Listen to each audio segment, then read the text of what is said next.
In Minnesota alone, 4 police departments have ceased operations over the last 2 years. And it's not just small cities dealing with staffing troubles, it's big ones too. The Los Angeles Police Department has less than 9,000 officers for the first time since the 1990s.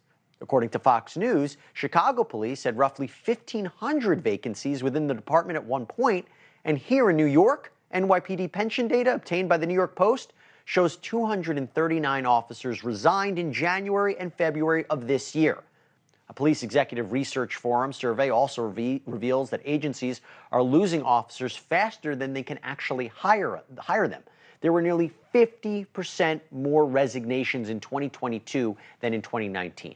So it is really tough for police departments right now amid these shortages, and it's tough for towns and cities who rely on law enforcement to keep the community safe. Motley just joins a growing list of places going through this problem.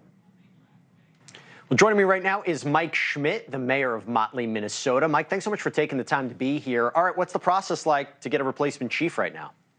Well, the process is a little bit unknown. We have posted for what is referred to as an interim chief of police so that we can maintain services for our community of Motley, Minnesota. Is it just looking in the area, or is it now expanding maybe to other jurisdictions, other states to try to get somebody in there? Absolutely. I think by design, usually the local area or region is where we start with first, finding somebody that's qualified, has the skill set we're looking for. But that net may go across the state if need be. What happens if you don't find a replacement? What happens? The unfortunate part for our city is it's not a popular term, but we have to kind of unplug, disband our police department. We're without a chief and a local officer in now 21 days if we don't find an interim. It's concerning. I mean, there are some Minnesota cities, there's Spring Grove, there's Morris, there's Ortonville, there's Wheaton. They've had to actually cease their police operations. Have you spoken to any of the mayors there about what that looks like, what operations look like after something like that happens? I have not, partly because we have a great relationship with the local state patrol agents in addition to several of the counties that were nearby. But there are conversations, you use the word concerning. Being without law enforcement is not something any city wants to be. I guess the question is, how do you get somebody in there? You're a small city. You compete with big city wages. I'm going to show you something right now. This is number one, if we can show it.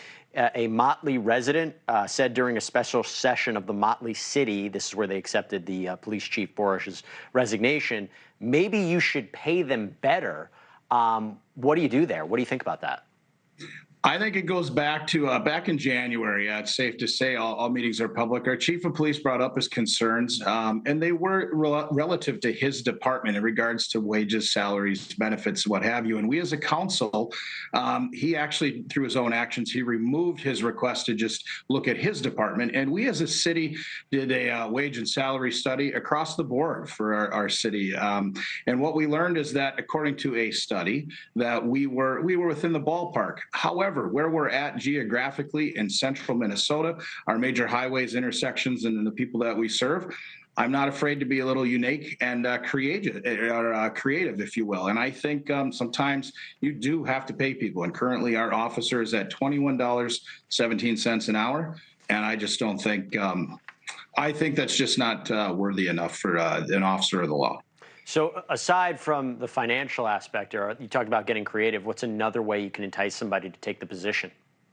Well, one of the things that we have done is we approved several months ago a second squad car, which you might automatically think small city, 2 officers, you have 2 squad cars. We haven't. And what we've learned is without 2 squads, when one is out of commission, it's difficult to do the job. So what we hope for is to bring some people in immediately. We meet on the 5th of September. And my hope is that as a council, we see to it to increase wages, not only for our law enforcement department, but in addition to all of our departments as well. And obviously this is a concern for the residents. What's the message that you send to them who they're nervous they might not have a police force in the city? I think that's a valid point, and I think there's always a cost to turnover. I do think this is a bit of there's always going to be employees wherever you are that are currently may look for their next best thing. But that being said, what we've inherited is timing of a wage study, discussions about increased wages, and 2 officers that are in search of their next best thing. And in regards to the citizens and their public safety, 100%. That is first and foremost what's important anywhere, especially in the times that we're in.